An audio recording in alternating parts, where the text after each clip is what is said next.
ampifaliana indray no iarana amintsika rehetra mpanaraka ny fandarana eto amin'ny MCTV amin'izao fotoana izao araky nefa mahazatra antsika rehetra le tsodrano no anombohana ny fiarahana manonona ny fahasoavan'Andriamanitra sy ny fitain'Andriamanitra ny fahatsaran'Andriamanitra manao mpanaraka ity fandarana ity misaotra amin'ireny fampaherezana reny commentaire ataontsika ireny dia reny manaporofo manaraka ny fandarana ianao dia hoanao mitsodrano maombiaza amin'ny zavatra rehetra ho tahiny ianao ho asandratr'Andriamanitra amin'ny lafi-piainana rehetra ne ianao hianatra fanalahidy manokana antsika androany mikasika ny amin'ny resaka fideranan'Andriamanitra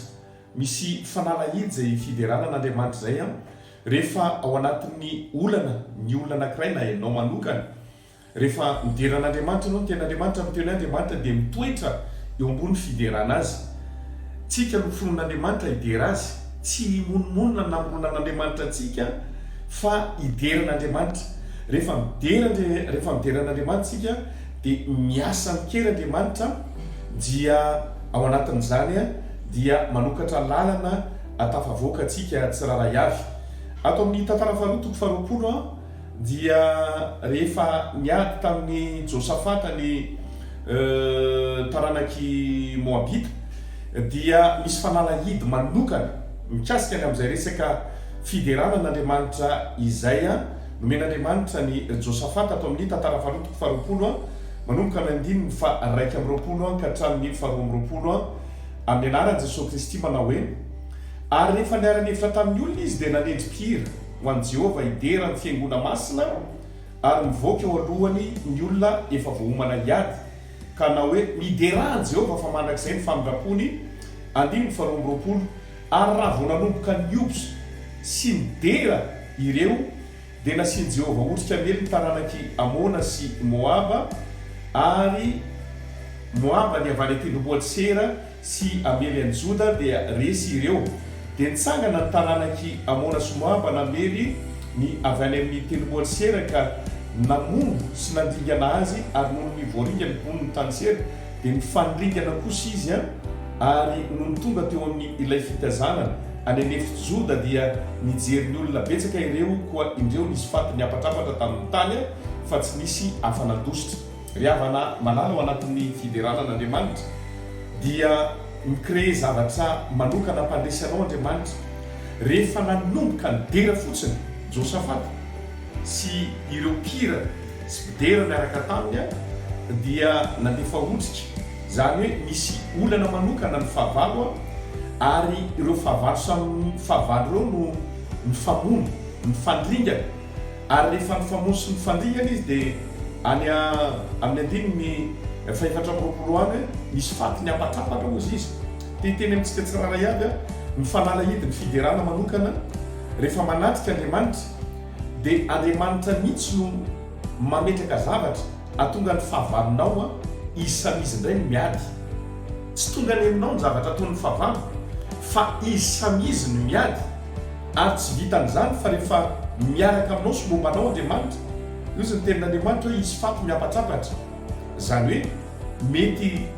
ho fatin'ny tsy fananam-bola fahasairana fatin'ny akiviny fatin'ny alahelo fatin'ny fanenjehana rehefa mideran'Andriamanitra zany ianao dia miapatrapatra daholo zany rehetrarehetra zany mienjera sy midaboka amin'ny tany fazantsika ny secret ny fanalahidy ny Paoly sy Silasy rehefa niditra tao an-tranomaizina izy dia io zany tenin'Andriamanitra hoe rehefa ira fiderany Paoly sy Silasy ozy izy dia nivoa avokoa ny fatoran'izy rehetra niva avokoa ny fatoran'izy rehetra zany hoe ny fideranan'Andriamanitra dia mamafatorana ary tsy vitan'izany fa hoe ny tenin'Andriamanitra hoe ary niva avokoa ny fatoran'izy rehetra ozy izy ny tenin'Andriamanitra any amin'ny asan'ny apôstôly toko fa 4 rehefa nira fiderany Paoly sy Silasy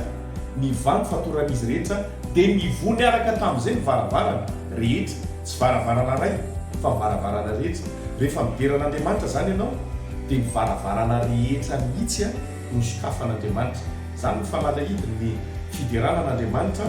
ary zany no ampaherezana antsika tsiraray avy hitoetra amin'ny fideranan'Andriamanitra tsy hoe vao mifoha maraina ianao dia zavatra miteraka alahelo ao anatinao no henonao miala tsy tompo be dia be ny hira fiderana azo enona amin'ny alalan'ny onjam-peo, amin'ny alalan'ny fitaovana rehetra ao atokantranonao atonga ny fanatrehan'Andriamanitra hitoetra, atonga ny fahavalinao izy samizy indray ny miady tsy ho tafapakany aminao mitetika ny fahavalo, atonga ny faty miapatrapatra ninona olana ao anatin'ny tokantranonao, ny fiafaran'izao olana zany dia lava, ary atonga anao andray fanafana ao anatin'ny fideranan'Andriamanitra, dia atonga anao andray ihany koa anokatra ny varavarana rehetra, zany ny fanalahidin'ny fiderana izay hoentina amintsika tsiraray avy dia mino fa iverina amin'izay teboka namoronan'Andriamanitra tsika dia miderazy fa tsy nimononmonina ivavakantsika tsiraray avy. Raha io makasitraka anao amin'ny anaran'i Jesosy manonona fahasoavana, manonona fandresena, manonona fitahiana, manonona fanambinana, manonona fiarovana mahery, manonona fiainana feno voninahitra ho an'izay rehetra manaraka ny fandaharana eto amin'ity MCTV ity. Ho tahina izy raha mivoaka, ho tahina izy raha miditra, ary ny lalany aorianan'izao fandaharana izao dia ho amin'ny fandresena makamy fandresena, ho amin'ny voninahitra makamy voninahitra. Amin'ny anaranao Jesosy Kristy no anaovany izany vavaka izany. Amen. Tain'Andriamanitra indray antsika rehetra.